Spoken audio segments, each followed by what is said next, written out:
Hello friends, मेरे YouTube channel में आपका स्वागत है। घर्षण संबंधी संख्यात्मक प्रश्नों का ये मेरा पहला वीडियो है और इस वीडियो में हम लोग जो सवाल देखने जा रहे हैं वो इस प्रकार है। 3 किलोग्राम द्रव्यमान का एक गुटका एक क्षैतिज तल पर रखा है। गुटके एवं तल के मध्य घर्षण गुणांक 0.5 है। यदि गुटके पर 10 न्यूटन का बल आरोपित किया जाए तो तल एवं गुटके के मध्य घर्षण बल होगा। यहाँ पर हमको ये 3 किलोग्राम का ये गुटका दिया गया है और ये इस क्षैतिज तल पर रखा हुआ है। इस पर 10 न्यूटन का बाह्य बल आरोपित किया जा रहा है। तो हमको ये बताना है कि इस पर कार्य करने वाला स्थैतिक घर्षण बल कितना होगा। यहाँ पर हमको ये बता दिया गया है कि घर्षण गुणांक का मान 0.5 है। तो यहाँ पर हम लोग जानते हैं घर्षण के नियम से कि किसी भी वस्तु पर कार्य करने वाला जो घर्षण बल है वो सतह की प्रतिक्रिया बल के समानुपाती होता है और घर्षण गुणांक और सतह की प्रतिक्रिया बल के गुणनफल के बराबर होता है। ये सूत्र आपने पढ़ा होगा, Fs = μsr स्थैतिक घर्षण के नियम में। तो यहाँ पर सबसे पहले हमको देखना होगा कि सतह की प्रतिक्रिया बल कितनी है। तो यहाँ पर इस ब्लॉक पर पृथ्वी का गुरुत्वाकर्षण बल ऊर्ध्वाधर नीचे की ओर कार्य करता है जो mg के बराबर होगा और यहाँ पर m का मान दे दिया गया है 3 kg के बराबर है और यहाँ g का मान दिया है 10 न्यूटन के बराबर है। तो इन दोनों का गुणा कर देंगे तो इसका भार मिल जाएगा और ये हो जाएगा 30 न्यूटन के बराबर। तो ये पृथ्वी का गुरुत्वाकर्षण बल अर्थात गुटके का भार ऊर्ध्वाधर नीचे की ओर कार्य कर रहा है। तो गुटका अपने भार के बराबर बल मेज की सतह पर आरोपित करेगा। तो मेज की सतह भी प्रतिक्रिया स्वरूप ऊर्ध्वाधर ऊपर की ओर इस पर सतह की प्रतिक्रिया बल आरोपित करेगी।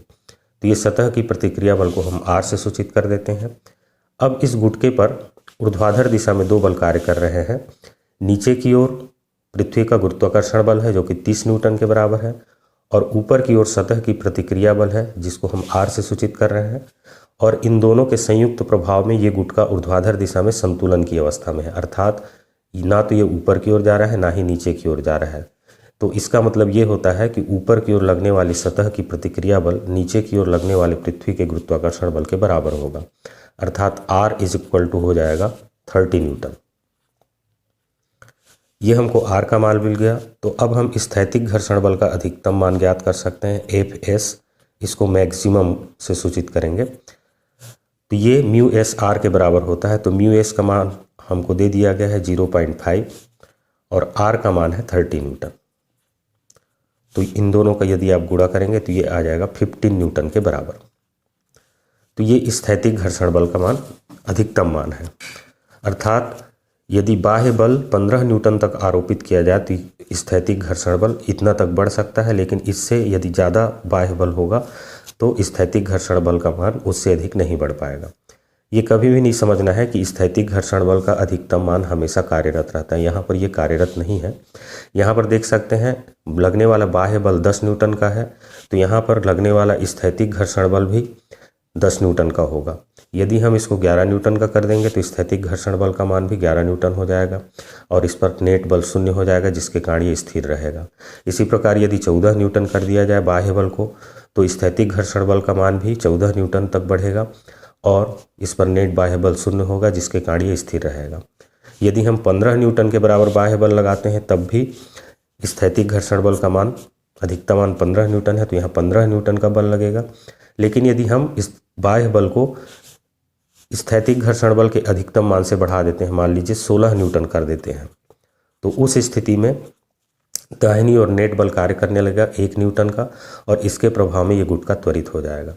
तो अभी बाह्य बल का मान स्थैतिक घर्षण बल के अधिकतम मान से कम है।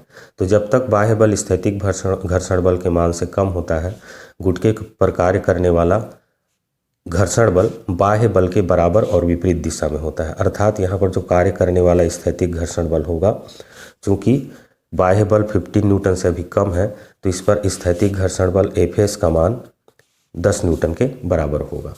तो इस प्रकार से इस प्रश्न का सही उत्तर देख सकते हैं, ये ऑप्शन C है। वीडियो को अंत तक देखने के लिए आपका बहुत बहुत धन्यवाद।